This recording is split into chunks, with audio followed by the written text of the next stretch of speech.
A implantação militar que o presidente Trump enviou para o Mar do Caribe, perto das costas da Venezuela, é massiva. É muito mais do que o necessário apenas para operações de combate ao narcotráfico. O presidente Trump está considerando lançar ataques militares contra instalações ou bases militares em solo venezuelano. Eu não vou me adiantar ao presidente em relação a qualquer ação militar ou perguntas sobre isso, nunca. O que posso dizer é que muitas nações caribenhas e muitos países da região aplaudiram as operações e os esforços do governo no combate às drogas. E o presidente está preparado para usar todos os elementos do poder americano para impedir que drogas inundem nosso país e para levar os responsáveis à justiça. E como já disse antes deste púlpito, o regime de Maduro não é o governo legítimo da Venezuela. É um cartel narco-terrorista. Maduro não é um presidente legítimo. Ele é um fugitivo-chefe deste cartel de drogas. Ele foi indiciado nos Estados Unidos por tráfico de drogas para o nosso país. E é a maior responsabilidade deste presidente e desta administração impedir o fluxo ilícito de drogas para o nosso país e proteger os cidadãos desses venenos mortais. Reagan. Vocês viram aí? E aí, Moisés, agora é importante que você faça uma análise, porque o seguinte, ela deixou bem claro que ela não vai antecipar a nenhuma medida militar do presidente Trump. E eu queria que você falasse, porque nós tivemos a notícia de que iriam ser deslocados 3 destroyers e um submarino, né, de propulsão nuclear. E hoje a notícia que já está saindo é que são 7 embarcações no total. Não sei se você viu essa notícia. São 8. São 8 embarcações, contando com o submarino ou mais o submarino? Não, com o submarino. Já são 2 submarinos, mais o Iwo Jima, mais o Samson, são várias embarcações. Então, para aquela turminha que estava falando que estava chata a questão, que nós não estávamos falando do Brasil, explica primeiro, essa movimentação, o que ela quis dizer com não vou me antecipar? Significa que existe alguma coisa. E segundo, o que isso tem a ver, no final das contas, com o Brasil? A gente já falou antes, mas tem muita gente, a live é rotativa, nós já estamos com 17.400 pessoas on-time agora e chegamos a 12.000 likes. Então, senta o dedo no like aí, galera, para a gente aumentar isso daqui. Pode soltar a voz aí, Moisés. Pronto, beleza. Primeiro, só para... Eu estava procurando um furo ali, mas não dá para dar hoje. Vou deixar depois para discutir, porque tem muita gente envolvida. Deixa para o Lisboa dar o furo hoje, então. Eu estava buscando a pauta da reunião. Sobre essa operação de hoje, né, o que pode ter levado a isso. Porque uma figura que eu vi que não deram muito crédito foi para o Derrite. E eu participei de uma reunião, e o Derrite estava... Tinham outras figuras bem vampirescas, inclusive, na reunião. Era uma reunião de Conselho de Defesa, reunião fechada. E o Derrite apresentou todo o mapeamento desse problema que foi colocado hoje. Foi no dia 18 de março de 2024, na sede do Conselho de Defesa. Eu era diretor do Conselho à época, eu estava participando lá.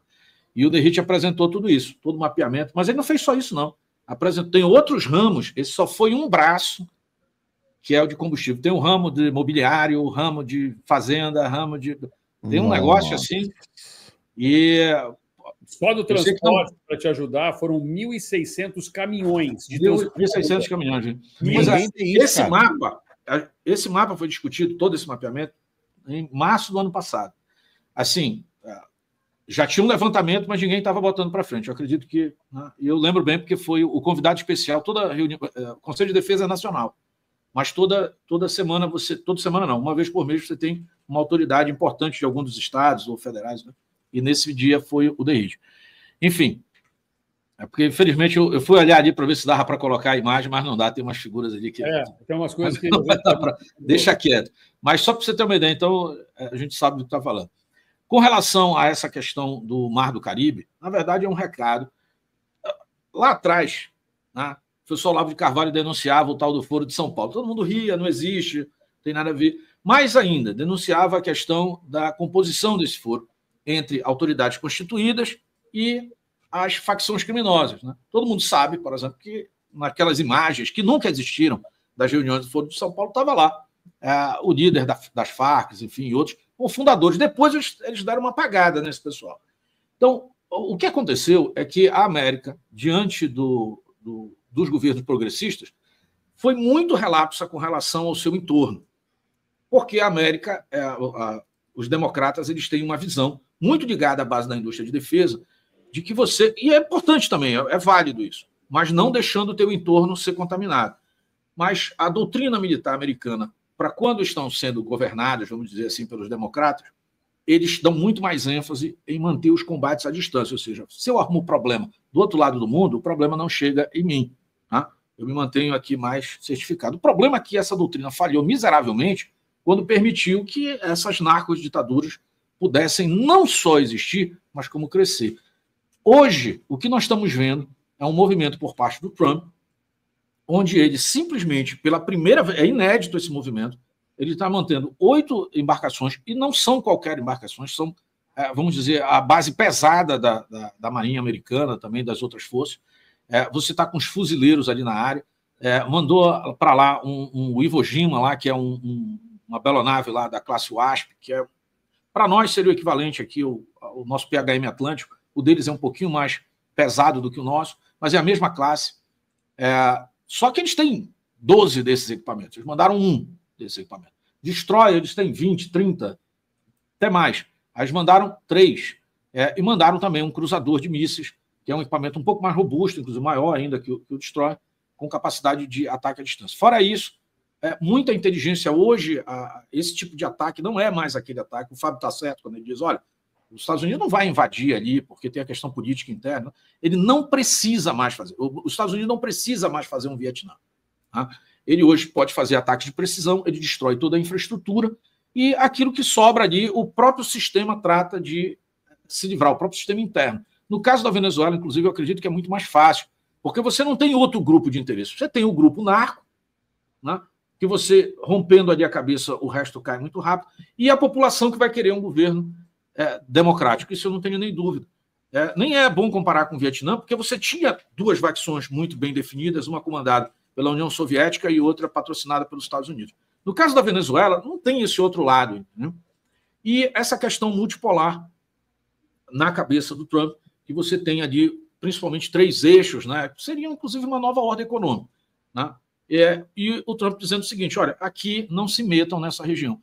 E a resposta dos países está vindo muito rápida. Então, nós já temos a adesão da Argentina, a adesão do Paraguai, a adesão do Panamá, a adesão do Equador. Todos esses países já se disponibilizaram com colocação de bases, com colocação ou reativação, né, melhora das suas bases para os serviços de inteligência. Então, tudo que está acontecendo no Mar do Caribe, meu amigo, vai até lá, a pontinha lá do Chile e da Argentina, lá na América do Sul. Está tudo dentro desse mesmo pacote. E o Trump ele está fazendo esse movimento. Quem são os óbices? Olha como, para responder a pergunta do Cleber, olha quem são os óbices para que esse plano seja implementado. Basicamente o Brasil.